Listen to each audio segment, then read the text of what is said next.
Alright, no plug-ins. We live with Shannon Daniels. Is this your first interview? This is my first interview. Alright, cool. I'm glad you chose me. Yeah, I've been wanting to work with you. Hey, it's a matter of time before it happens. Right.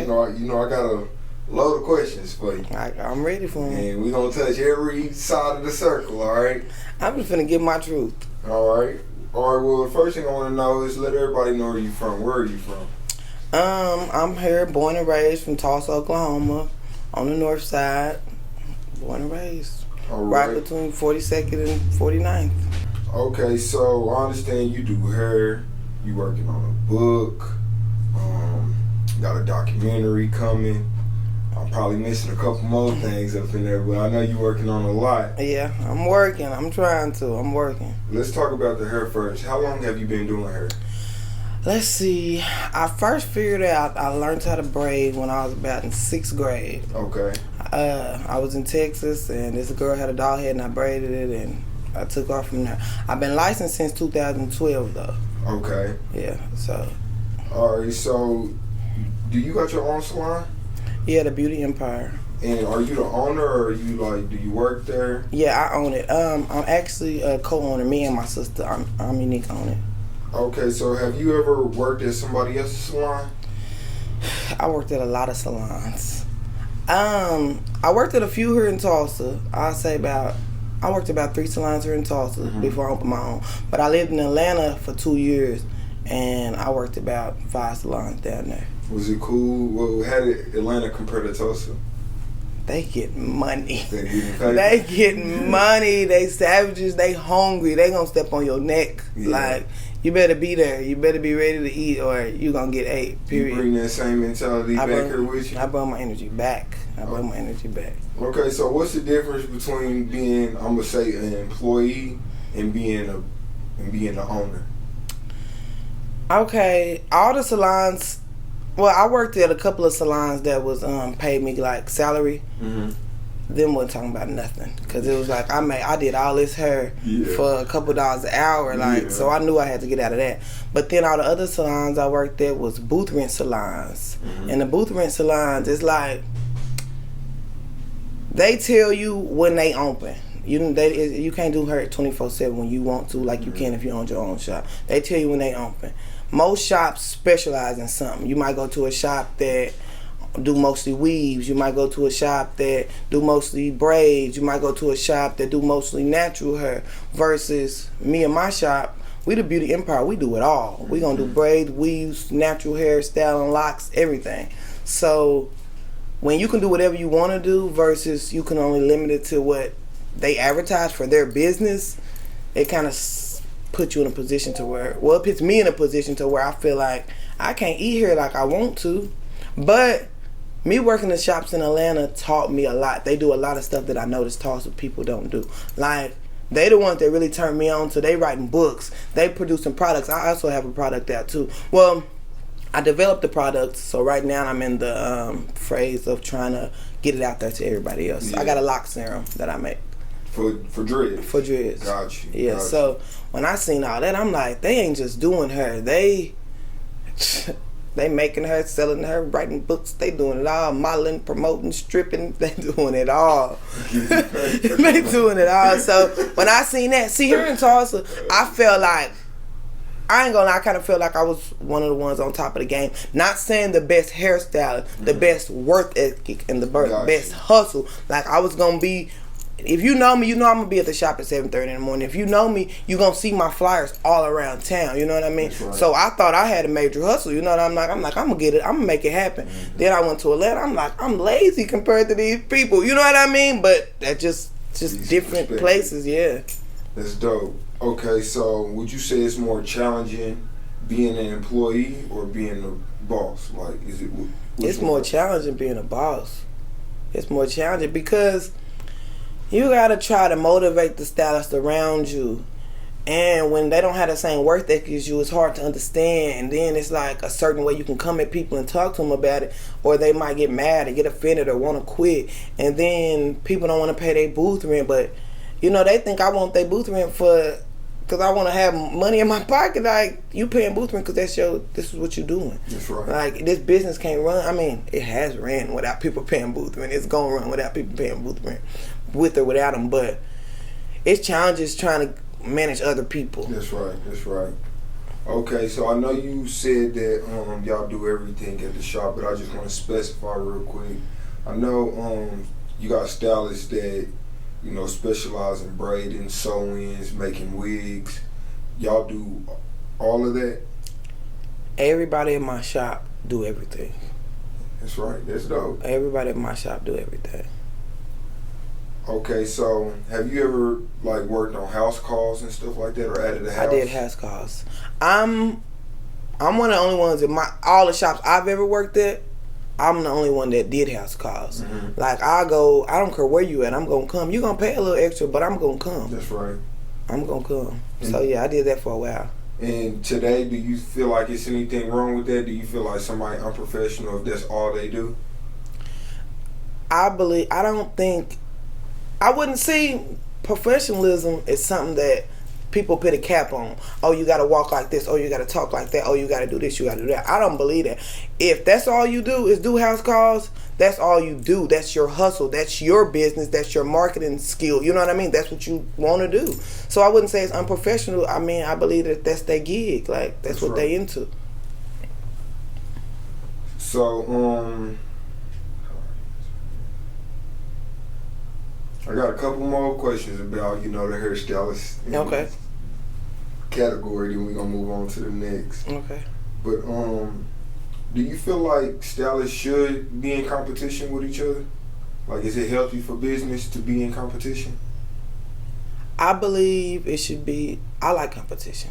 I believe in friendly competition. Like, we in a competition, but it's a fun competition. Like, oh, that's what they over there on? Okay, we finna step our game up. You know what I mean? Sure. Not on no, that's what they doing. Like, we finna do this. No, I believe, like, it gotta be competition. If you ain't got no competition, you gonna stay at the same level. Like, that's in anything. You know what I mean? That's from, look, you doing videos from people playing basketball. If you ain't in competition with them to get better, then you ain't gonna get better if it ain't no competition around. That's true. All right, so moving on to the next. I understand that you made it public that you writing a book. Yeah. Is this gonna be the first book you wrote? Yes, it's gonna be the first book. I never imagined me writing a book, but as life went on, I felt like I need to tell my story. It's called Going Hard in the Wrong Direction. Going Hard in the Wrong Direction. How'd you come up with that? Actually, a friend of mine, his name Camantra, he just got out of prison yesterday. He been gone for like 10 years. He got out yesterday. And like I said, I wrote everybody in prison, like all my homeboys that I was in the street with. I wrote them in prison. I said, listen, come up with a story from when we back in the day to stuff that I was doing, and y'all get y'all standpoint on how it went down. I'm gonna get my point on how it went down. I'm gonna put it in my book. I'm gonna put y'all addresses in the books. I'm gonna get y'all some females, start writing y'all. I'm gonna put y'all DOC number. Come on with it. I sent them all contracts. I made it clear that they will not get anything off of my book. They doing this out. Basically, off the love, like, do it for me off the love, but you still got to sign this contract just in case later on in the day. But anyway, Camantre, we grew up together. He like really, me and him like really tight. He said, I know what your book need to be called. I said, what it need to be called? He said, Going Hard in the Wrong Direction. He said, Shannon, because you went hard. He said, any direction you went in, you was going to go hard at doing it. He was like, I was like, that's it, going hard in the wrong direction. So what's some of the stuff that you're going to be talking about in your book? Okay. I'm going to talk about my childhood. I was raised by my daddy about 75% of my life. And being with him and my brother. I'm going to talk about my brother's death. I'm going to talk about me going to prison. I'm going to talk about me gang banging in the streets from selling dope to everything else. I'm going to talk about me getting a college degree. I'm going to talk about me opening my shop. I'm going to talk about probably a couple fuck niggas I fucked with. I'm going to talk about it all. I'm going to talk about, that's probably hit it. All right, so let's use this interview to give them a sneak preview, a briefing on some of those topics, starting with your baby dad and your brother. Right. They deaths, how that happened and how it affected you. My brother's death, that hit me like, it hit me hard. I can only like, it hit me real hard. I was there. And that's your only brother? That's not my only brother. I got another brother. Okay. But me and him was a year and a half apart, and we was real tight. Like, my daddy raised us together, so it was just me and him most of the time. Yeah, y'all basically twins at that Right. We used to, a lot of people telling we was twins to get boys and girls. We did.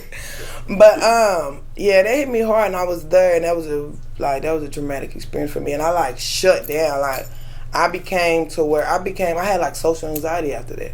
Like, I used to be like lit, like everybody come around, come on, you know what I mean? But when my brother died, it was probably a mental thing though too, because after I seen that and after people didn't react how I wanted them to react off of it, I kind of like pushed back from the world, and I didn't want to do hair because I didn't want to talk to people. Mm-hmm. I tried to go to dental school, be a dental assistant. Then I read the book. I was like, hell nah, I need to go do hair. This ain't it. So, my brother's death made me like very depressed. It made me like not trust people. I still got that feeling today from that. Like, it made me not trust people. It made me look at the world different. But it also made me change my life, basically. It made me like, okay, fuck this. I got to do something different because I see what it's in there. Because in the same year, my brother died in 2010. Mm-hmm. My cousin Bubba got killed in May. 3 weeks later, my brother got killed. About 2 months later, my best friend got killed. And then about a month and a half later after that, my first baby daddy, my oldest daughter, he got sentenced to 21 years. So all that happened in 1 year. So I'm like, okay, yeah, nah, I see what it's adding up to. I'm finna do something different. That's when I decided to, like, I'm finna go to school. I'm finna do something different. So your book is gonna be slightly like a motivational, inspirational. That's another thing. I'm actually working on becoming a motivational speaker too. There you go. Yeah, that's another project after I get my book out. Mm-hmm. Yeah. And I didn't get to finish saying about my baby daddy either. Oh yeah. His death was like supposed to be one of the like most cruel deaths in Oklahoma that ever happened. Most what? Cruel deaths. Yeah. Explain. Honestly, I didn't watch the 48 episode. Mm-hmm. I've never seen it on the news. I never even went to the court dates on it. So I really kind of block a wall from it. Mm-hmm. But I know what people put on Facebook, what people tag me in, what people say. Like, he was tortured to death. Some people said he was fed by hogs, but that wasn't true. He got burnt to death though. And like all kind of crazy stuff. And so many people reach out to me on Facebook. They want to know what happened. They want me to tell them something. They want to see my kids. People ask me, can they send me money? People ask me, can they visit me? I'm talking like people from California, from Florida, from Georgia, like New York. People reach out so like because he was on first 48. Because his case was on first 48. And then his case was like one of the first two-day episodes. Like, you know what I mean? So yeah, that was something. So, but I'm gonna really touch bases with that in my book though. Yeah. I'm gonna let it all out, huh? Yeah, I'm gonna let it all out. Okay. Another topic you're gonna talk about in your book is your experience with prison. Mm-hmm. Tell me something. Is it like what the movies make it like, or is it not, or is it more? It is a fucking different world. Like it got parts like the movies, but then it's not like the movies in certain ways. With me, it was kind of like I wanted to go home. I wanted to go home, and I was pregnant the whole time I was there too. Yeah. So it was kind of like, I am not a bad person. Why am I here? That's how I felt. Right. And then like when I went, I was so young when I went. I went when I was 18. Mm-hmm. None of my homeboys had went yet, so I was the first person to go. Yeah. So in a weird way, this might sound crazy, but this is the honest God truth. In a weird way, I knew I was gonna go to prison one day. Like I knew, like from the stuff I was doing, I knew I was. It was just the day that it was gonna happen. So when I went, can I tell you the story about how I found out I was doing? Talk. Okay, so look, I'm fighting the case. I'm fighting a robbery case, and I had 2 co-defendants. I never said nothing about them. Never, ever, ever. I was the only person doing time. And then just so coincidentally, one of them in jail for trafficking and one of them in jail for murder. So I'm like, I gotta take the robbery. You know what I mean? So when I'm fighting a robbery case, I'm in there about maybe 4 or 5 months. My daddy like, fucking, I'm finna bind you out. It look like you finna go down the road. You know what I mean? So I'm like, all right. So my daddy ended up binding me out. So one day my lawyer called. He like, y'all come to my office. Shannon got court in the morning. We need to come talk. He never did that. He was normally like, I'm gonna meet y'all at the courthouse. We're gonna get it passed. You're gonna have a court date. Ooh, you know. But I had never went to court on the outside. I had always went to court from the inside. And so when we go to his office, he like, listen, they trying to give you 20 to life. I'll get up. I'm acting tough. You know what I mean? I'm like, hell nah, I ain't going. My daddy like, sit the fuck down. I'm just like, why would I do 20 to life? This is not, no, you know. So my daddy pulled out a stack of money. He put it on the table. He like, listen, with that money, you go take the judge out to eat. You go play golf. He said, you go fuck their wives if you got to. Like, my daughter ain't doing 20 to life. The lawyer grabbed the money off the table. He said, how do you feel about going to a program? My daddy like, yeah, what kind of program? He was like, she'll get a year review, da-da-da-da. She ain't going to be there long, just a program for young people, because I was under 21. So they had these programs for people. You go to prison for a little while, and you get out. You go to court, and they see how you did in prison. So I'm like, all right. And my daddy like, yeah, she can do that. She can do that. I'm like, I don't want to go nowhere. Never. Like, I don't want to. I'm not going. My daddy on some shit like, shut the fuck up. You going. That's it. So I'm like, all right. So in my mind, I'm like, okay, I'm going to a little boot camp program. You know, it's a little program. I got cousins that went to juvenile little programs, you know. And you 18, right? I'm 18. Okay. And I'm pregnant. Okay. So the next day I go to court. They like, you ready to turn yourself in? So I turn myself in. I'm knowing I'm going to the county. I was in the county for so long, I seen people going to prison. So they was sitting waiting on to go to prison for months. So I'm like, shit, I'm gonna kick my feet up and chill in the county till I go to prison. So when I'm in the county, I order radios, I order all this food, I order jail. I'm finna be doing her and her. I'm finna just, I'm finna chill. And at that time, I probably can't do that stuff right now. But at that time, I was like, fuck it, I'm chilling. We finna spread, we finna make some noodles, we kicking it in. So, like 2 days later, after I done ordered all this stuff, 2 days later, they like, pull chain, come on, it's time to go. So we get on this bus, they chain us all up together. So I'm like, okay, we finna go to wherever we going. I fall asleep. We in a car for about a 2-hour ride. A car? I mean, not a car. We in a big bus. Yeah. Chained up with everybody chained up together. We on a big bus. So I fall asleep. I always fall asleep in the car. So I fell asleep. We pull up. I open my eyes. I hear the girls that's on the bus. They're like, yeah, we here. I'm like, I look around. I see big barbed wire fences. I'm like, I used to visit my uncles in these places. I'm like, hey. So I know this ain't where I'm going. Because I'm like, this is prison. This the penitentiary. I'm looking around. I see the fences, the yard. 2 days later. I'm like, yeah, nah. So I sit down. I'm about in the middle of the bus. So all the girls ahead of me, we all chained together. Yeah. They getting up. All the girls behind me, they like, get up. You need to come on. We finna go. I'm like, y'all getting off right here. I ain't getting off right here. They like, get the fuck up. I'm like, man, y'all got me fucked up. This is not my stop. Maybe they taking me somewhere else to the program. So when we get there, so anyways, this DO come up, this little police officer, like, get the fuck up in my face and shit. I'm like, listen, it's a misunderstanding. Y'all gotta understand, this is not where I'm going. My lawyer and my daddy already told me I'm going to a program. This is prison. I seen this before. I used to visit my uncles in prison. This is prison. So eventually, after anyways, to make a long story short, once we get out the bus, they make us strip search us down, squat and cough, and I'm just like, this is not where the fuck I'm going. Long story short, I get to, finally, I'm waiting. All I want to do at this point is get to a phone to call my daddy and call my lawyer.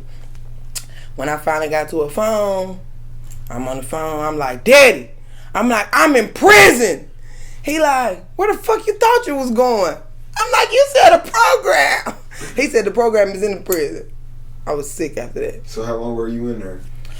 I was in there about 6 months. 6 months. Okay, so that wasn't bad compared to that 20 to life they was trying to hit you with. Yeah, nah. It wasn't bad, but I was just like, this is not what the fuck I was supposed to be going. I wasn't supposed to go nowhere. Yeah. I thought. Shit, but yeah, they fooled me. Yeah, I want to hear more. I want to hear more about that story, so I'm definitely be getting the book.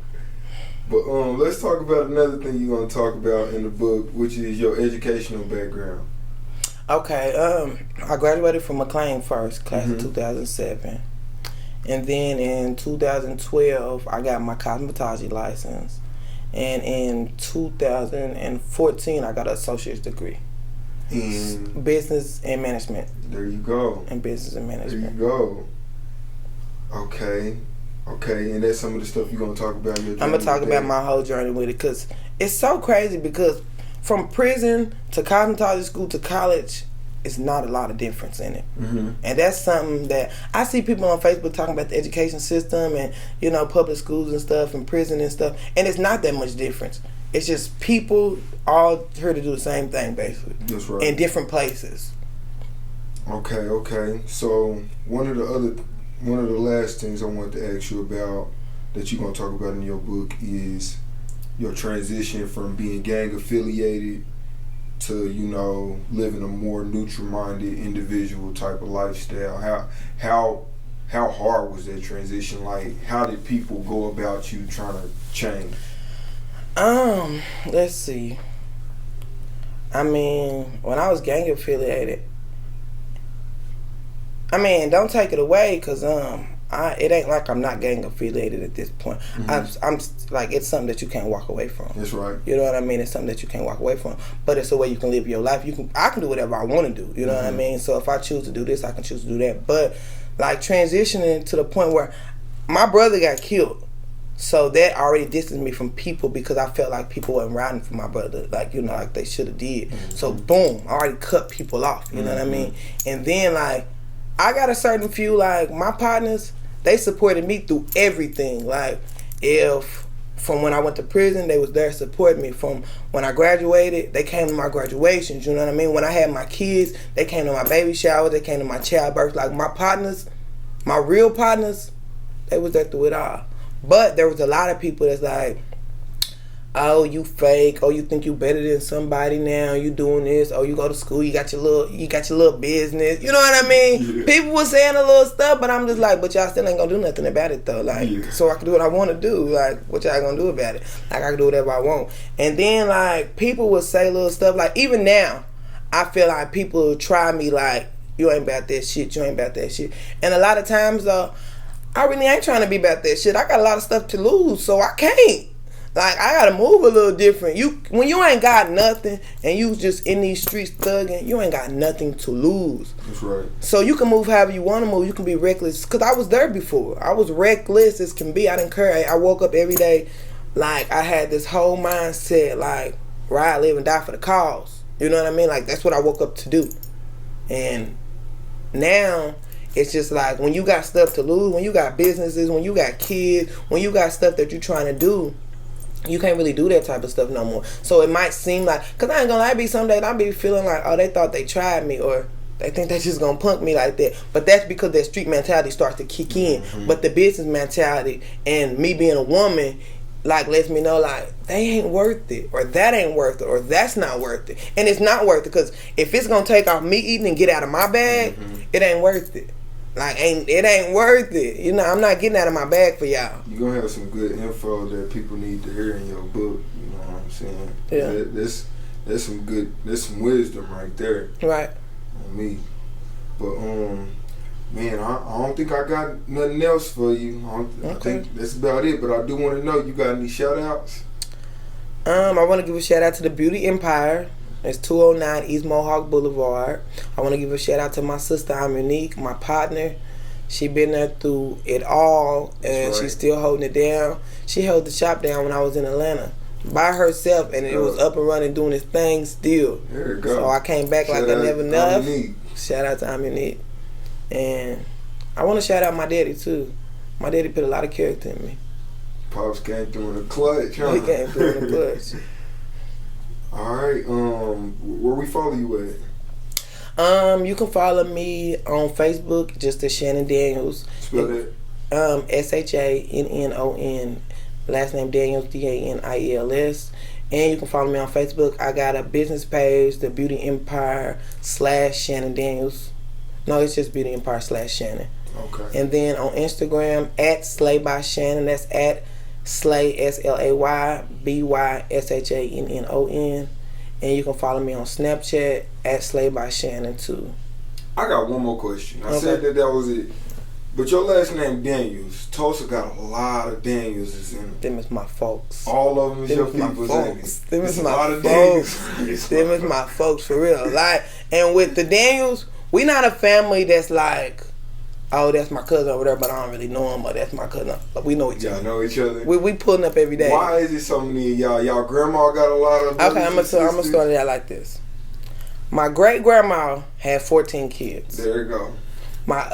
They all had about 6 kids apiece. And then it come my parents and them, they all had about 4, 5, 6 kids apiece too. So yeah, it's a lot of us, and we all like that. That's and it's dope. Daniels over nothing.